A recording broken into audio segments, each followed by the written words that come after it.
Welcome back. Each and every day we hear of horror stories of corruption with many implicated and names being mentioned. And we've had several inquiries running with the state capture being the most prominent and probably the most embarrassing to politicians and government officials.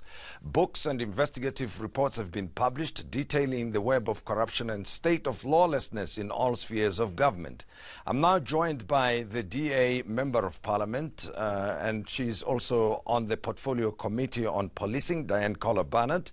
And welcome, Diane, as well as Lawson Naidoo from CASEC, the Council for the Advancement of the South African Constitution. And welcome. Diane, let me start with you right up front. What is your sense of the way the criminal justice system is responding to all these allegations that are swirling around out there in the public domain? Well, I'm still waiting to hear about the first arrest. Until such time as people who have been fingered, and frankly their names have been on everybody's lips for a decade, until we see people marched off in handcuffs, I don't know that South Africans are going to see these commissions, all 4 or 5 of them, as anything but a bit of amusement on TV. We're really in a bad state. I mean, if we look at the Hawks, which was allegedly going to replace the Scorpions, shut down in 2009, they have remained something of a plucked bird throughout. They took a long time before they started achieving things, and the moment they did, then the political powers that be promptly removed Johan Boysen in handcuffs, promptly removed Anwar Dramat, and we've lately seen Robert McBride's name dragged through the mud by his erstwhile colleagues, and to have him removed. And it's all about political playing with the criminal justice system, something we never thought we would see happen.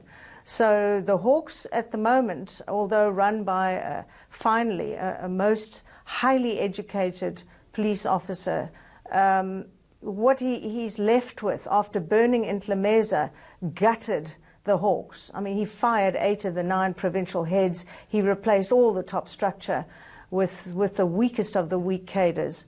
And so what has that left but another just hollow shell, frankly? Now, Lawson Naidoo, you and other organizations, yours and other organizations have been at the forefront saying that something must be done to fix the NPA. And we learn now that the Mokoro Commission has recommended that Nomgcobo Jiba and Lawrence Mukhwebi be removed from their positions. But what difference do you think that will make anyway in the fight against corruption?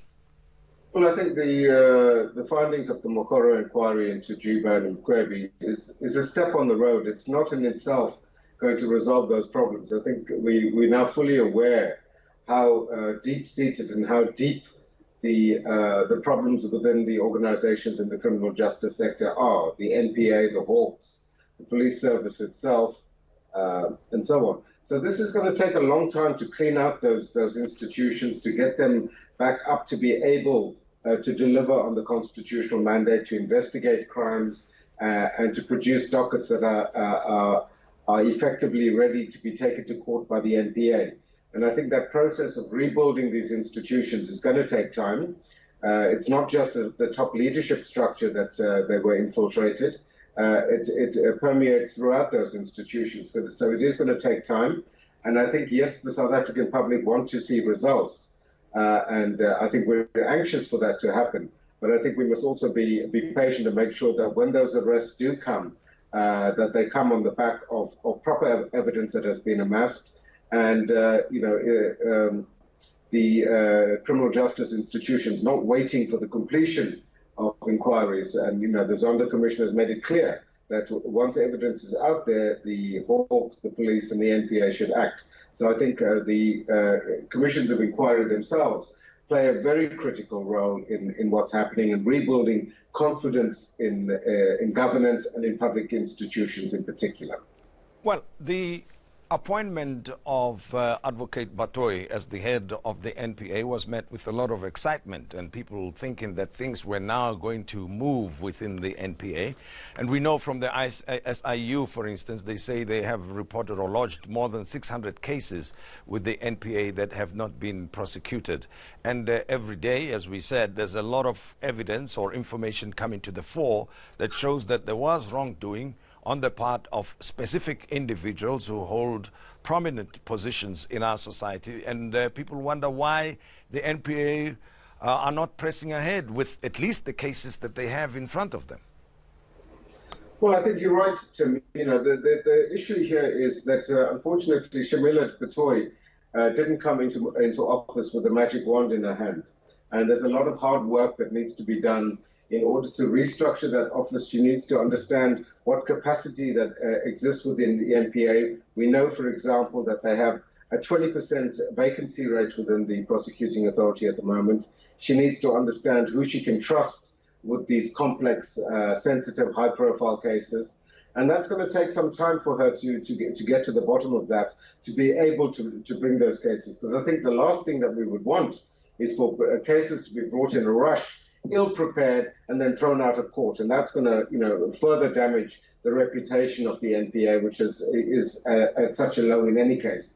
So I think the rebuilding process is going to be painstaking. It's going to be a little bit slow, and we do need to be patient. And we hope that Advocate Batoy and her team at the NPA are beginning to take the steps to put together the kind of team that is going to be able to ensure that we have prosecutions without fear, favor, or prejudice. Diane Kolobana, I'm sure as a public representative, you've had many members of the public come to you and wondering why there was such a slow move on the part of the criminal justice institutions, or that there was lack of action altogether. Because you see, ordinary citizens may not understand how these institutions are staffed or resourced, but do want to see something happen when cases of this nature are reported. Now, do you go along with what Lawson has said regarding the NPA in particular, and the fact that there's such a backlog of cases there, the SIU cases being an example? I think what Advocate Batoy has inherited is rather similar to what General Abia has inherited with the Hawks. It's a hollowed-out institution. Some of their top prosecutors, look at what happened to Glynis Breitenbach. She was sidelined, hounded, because she was after Richard Mdluli, and he had to be saved no matter what. She ended up in court facing, 15 years in jail. Of course, she was cleared of everything, but she'll never go back.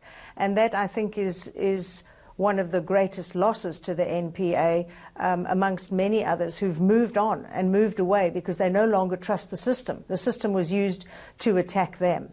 And we saw what was used. We saw Gerrie Nel snatched out of his house, and in fact they disappeared with him for, I think, 2 days. We expected, frankly, I expected to hear that they'd found a body. And when Jiba was accused of being behind it all, there was good old Richard Mdluli saving her bacon. And it went on and on and on. So what Advocate Batoy has inherited is something of a hollowed-out wreck of an NPA. And yes, people in the street expected to see, as the information was pouring out of the Zondo Commission, they expected to see people being marched off in handcuffs. That's how hungry they are for justice in this country. But we know that, for example, with the Boyson matter and added to Drummond and perhaps Robert McBride, the cost of that to the taxpayer was over 20 million rand. Now that money should be coming out of the pockets of those behind those set-up cases. And until such time as we're seeing people having to pay for organizing state capture, no one's really going to take it seriously. Until we see some of these people marched off in handcuffs, knowing they're going to spend 15 to 20 years in jail, they're not going to take it seriously. And they expected Advocate Batoy to literally jump in, wave a magic wand, and have it all begin. But of course, that's not how the law works. She has to, as was quite rightly stated, she can't make a mistake. She can't lurch into a high-profile case and lose. That would be unacceptable. So she's rather between a rock and a hard place at the moment. But are there any particular cases that come to mind that you think could be investigated and prosecuted right away, the so-called low-hanging fruit? Absolutely. Which ones are those that you think there should be some action on? Well, one that I've been involved with since the outset was the one of Toshin Pandey, protected by the Zuma faction, Zuma's son, his business partner, and when Johan Boysen refused to release the 15 million rand that Zuma's son demanded be released to him, he was then promptly arrested, and the rest is history. So Toshin Pandey still drives around in Lamborghinis, etc. There's a 60 million rand corruption case that has been ducked and dived and ignored, although eventually they did get rid of the head of the province of the SAPS. She had her husband's birthday party paid for by Toshin Pandey. I assisted in getting the actual receipt signed by him. So they know it's there. It is low-hanging fruit, and the man has always been untouchable. Where are the issues about, for example, Nathi Mthethwa getting 170 million rand fence out of the crime slush fund? Where are the issues about Nkandla? I mean, we all know how much was spent. Have you seen anyone be arrested for the enormous and inordinate amount spent on a private home? Nobody. Those are three of the main issues that jump to mind. But of course, Jiba herself and Morebi, they need to answer for what they have done, and they need to answer criminal charges, frankly. Now, Lawson, surely the credibility of the commissions, particularly the Zondo Commission, is undermined, and that of the president, who said this was the era of a new dawn. And when he embarked on this journey of instituting the commissions, people said or felt that he was serious about fighting corruption. But when they do not see the rest, then that credibility gets lost. That's one part. The second part is the fact that people's names are being mentioned, and those people are not being charged with anything. And some have correctly pointed out that this is a witch hunt against themselves, that their reputations are being damaged in the process if they are not going to be investigated and prosecuted. What is your view? I mean, how do we get out of this situation at this time? At least an indication that the criminal justice system is interested and still functional. Well, I think the two separate issues here, Tim, as you rightly separate them. The commissions of inquiry themselves, and then the response of the criminal justice to the information that's there. So firstly, in relation to the commissions, I think they're playing a very important role in getting the public to understand the depth of state capture, the depth of the mess that we had under SARS, which was exposed in the Nugent's Commission, what's happening at the PIC, in the other commission that's going on at the moment. And the evidence that is presented before those inquiries needs to be tested, needs to be verified, there needs to be cross-examination. So I think as the public, we can't simply rely on the evidence of one person or one group of people putting forward allegations and saying, the police must go out and arrest and charge someone on the basis of that. The police, the Hawks and the NPA need to go through a process of verifying evidence, collecting corroboratory evidence and other evidence until they have a docket that is strong enough to be able to be taken to court. Now, in response to your earlier question about which other cases that are ready, I think there are a lot of cases that emanate from the SRU, which you mentioned earlier. Over 600 investigations that have been referred with no prosecutions emanating. Those are matters where extensive investigations have been conducted, and the NPA should be starting, for example, with those. I think it would be difficult to handpick other individual cases, but those we know have gone through a process of investigation, and I think the NPA needs to start, acting on some of those long-standing cases where there is evidence.